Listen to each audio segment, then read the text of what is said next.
Hey guys, so for dinner I am making a pot roast, and I thought I really gotta make this with you guys too.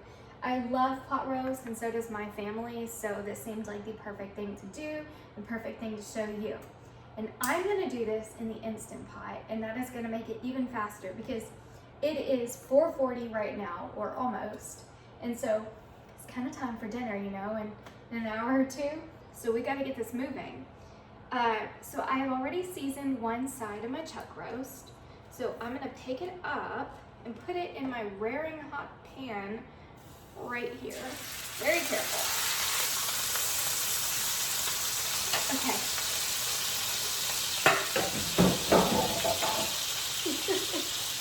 I hope you can still hear me. Now we are going to season the other side while it cooks. I'm just gonna do some salt. Now this is a big cut of meat, so make sure you do season it well. Okay, that's salt. A little pepper. My little pepper grinder is just about empty. So I've got this little restaurant style black pepper. I'm gonna use that. I've got a little left in my hands. I'm just gonna throw it in my pot liner. We're gonna want that seasoning anyway.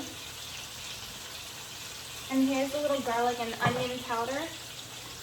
Sometimes I like to add some smoked paprika to it. I don't have any right now.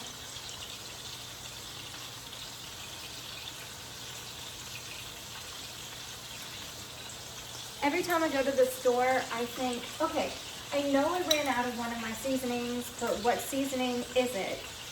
I can't remember. And then when I get home and I'm cooking something, I'm like, oh, that's what it was. It's a smoked paprika that I am all out of. So yeah, it's frustrating. Okay, while this cooks, let's go ahead and put some of our stuff into the liner. If I can get it out. Okay, here we go. Here's the liner for my Instant Pot.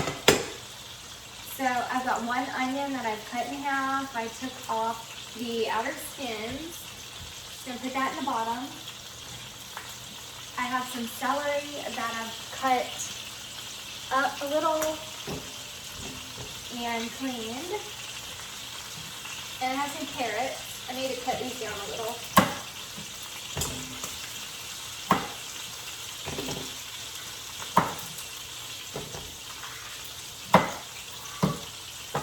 I've got bay leaves. I'm just gonna add one.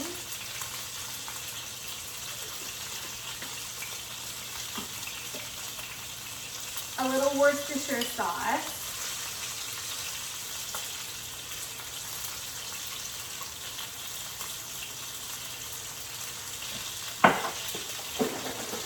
I have about 2 cups of liquid in this container of chicken broth. I'm just gonna add it all in. Okay, let's check on our beef. Oh, it's beautiful. Okay. Ooh, give it a flip. All right. You want it to be nice and browned on the top. All of that is going to give it some amazing flavor. Okay. Move the handle that way since I'm working over here. Okay. So, now, this is one of my favorite ingredients to add when I'm doing pot roast. This is the Better Than Bouillon roasted beef base. It's so good. So I'm just gonna take my spoon, get a nice hefty scoop, drop it right in. That Better Than beef base is gonna add amazing flavor, guys. It is really great to use. So I'm gonna add just a little more of this, but because the Better Than beef bouillon is a very concentrated ingredient, I am gonna get some water to add into here, and that'll kind of thin it out, and then we should have enough liquid.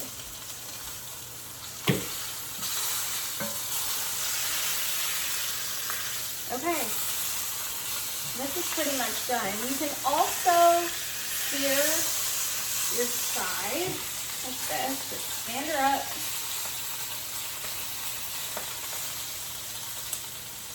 and give it a second.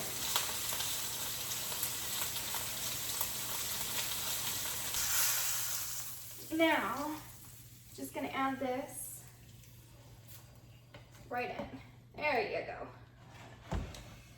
Okay, so I think what I'm gonna do now is I'm just gonna deglaze this pan. It's got a lot of good flavorings in it. It's hot, so it's gonna do that.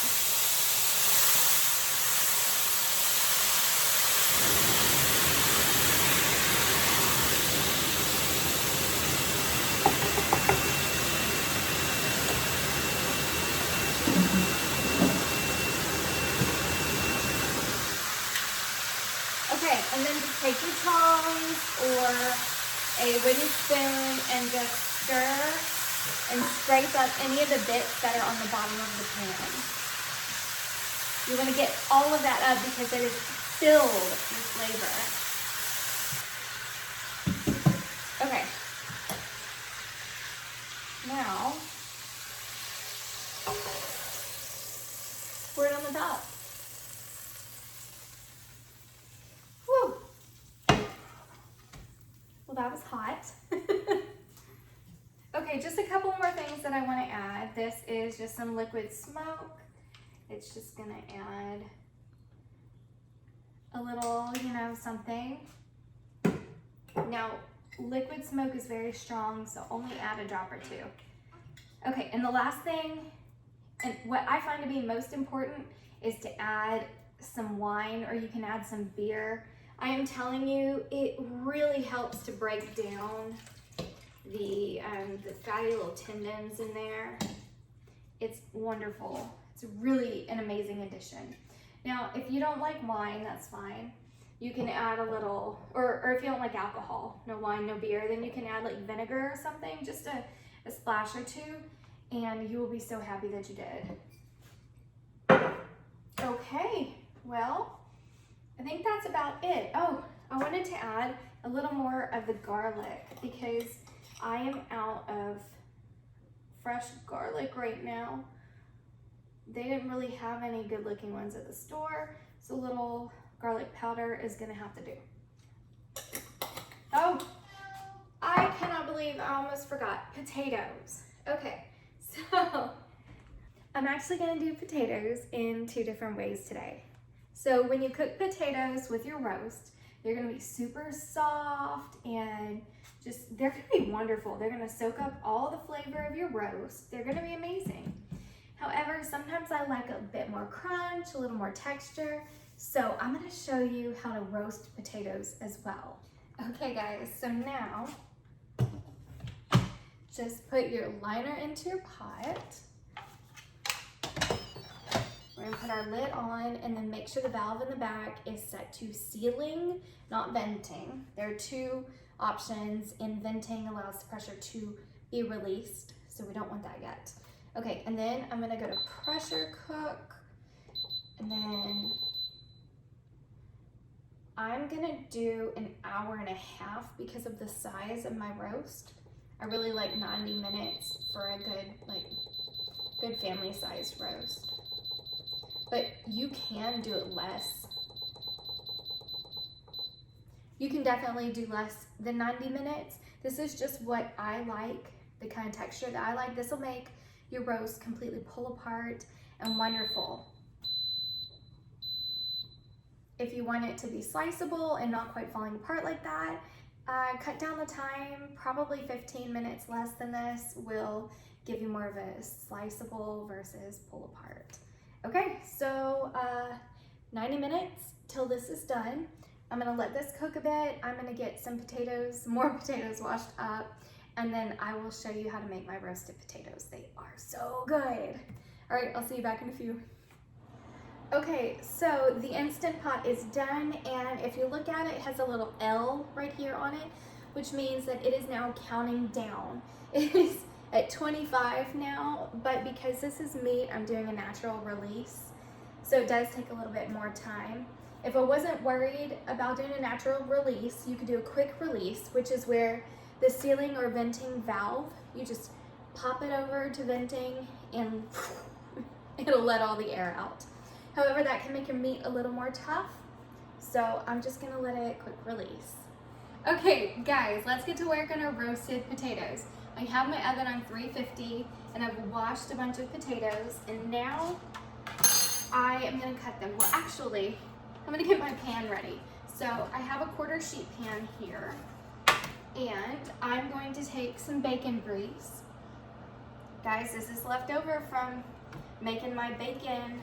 Like this right here is actually specifically from doing the bacon for the breakfast burrito episode that I just did. So I'm just kind of taking a pastry brush, silicone brush, and yeah, just spreading it out. You can use your hands or paper towel, but I had this handy, so I thought let's use this. Then I don't have to get my hands all dirty. Okay, done. Now I'm just using these little potatoes like I put in the Instant Pot, so they really just need to be cut in half.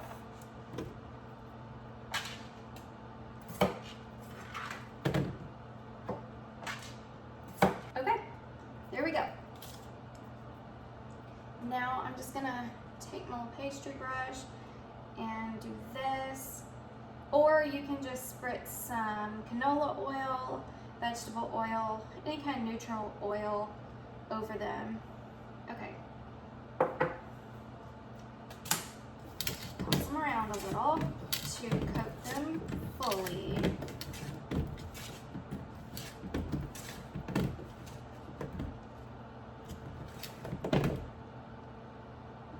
Okay, I just want them all facing up for a second because we are going to season them. Okay guys, let's season them.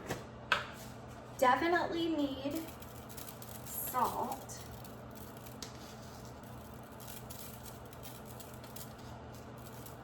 Okay, plenty. And then I'm gonna add black pepper.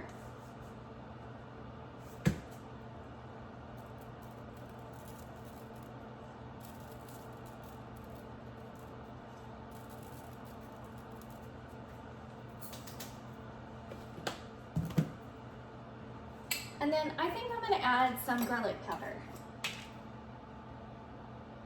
At this point, you can add whatever else strikes your fancy. You can do some onion powder, you can do some paprika would be good. Or instead of doing, you know, this combo that I've done, you could have tossed on some Creole seasoning, some steak seasoning, blackened chicken type of seasoning, lemon pepper, anything you want. Be creative and just have a good time with your potatoes because these are going to be amazing. Okay, now all we need to do is just get in here.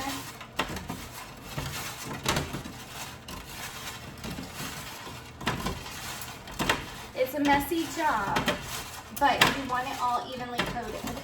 If you wanted, you could do all of this in a nice big mixing bowl and then just toss it or use a spoon to mix them around. But I hate doing dishes. And so I'm going to use the fewest number of dishes that I can possibly get away with. And I'm gonna use my hands whenever I can. Okay. Now, they should be all evenly coated. And now I'm just gonna turn them cut side down so that they can really sear and pick up the heat from the pan. That's gonna add some amazing color to the cut side of it. Okay, I'm gonna wash my hands. I'm gonna put these into the oven. They're gonna be so good, guys. I cannot wait for you to see these. Okay guys, so I stopped for a few minutes because Charles and I were really hungry, so we ate. However, I want y'all to look at this. It was really, really good. I pulled all the carrots out and the potatoes that were cooking in there. Here's the roast after we've eaten on it. There's still so much left that we will be able to use for leftovers. And then here are the roasted potatoes that we did. And look, when you flip them over, they have this beautiful golden crust on them. They're so tasty. There we go, just flip them all over. Guys, these are so good. Okay, so the last thing that I want to do is we have all of these drippings and the broth that I was cooking in, so we need to make a gravy. Unfortunately, Charles and I had our dinner without the gravy. I love gravy with my roast beef, but I was way too hungry to wait. Okay, so I have flour in here, and then I'm just gonna add some water. And either you can stir it up, or what I'm gonna do, I'm gonna shake it up. And then this is what's going to help thicken our sauce. Okay, so now I'm just gonna get some of the broth and put it into my pan. All right. And I am using my fine mesh sieve because I don't want any of the veggies or anything like that in my gravy.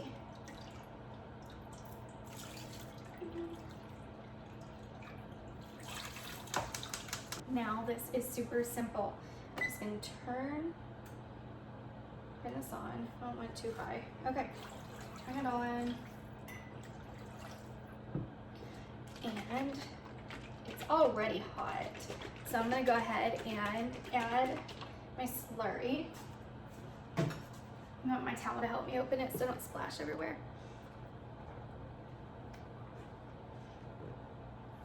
Doesn't want to open. There we go.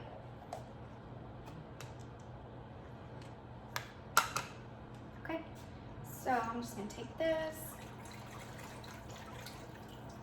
pour it in.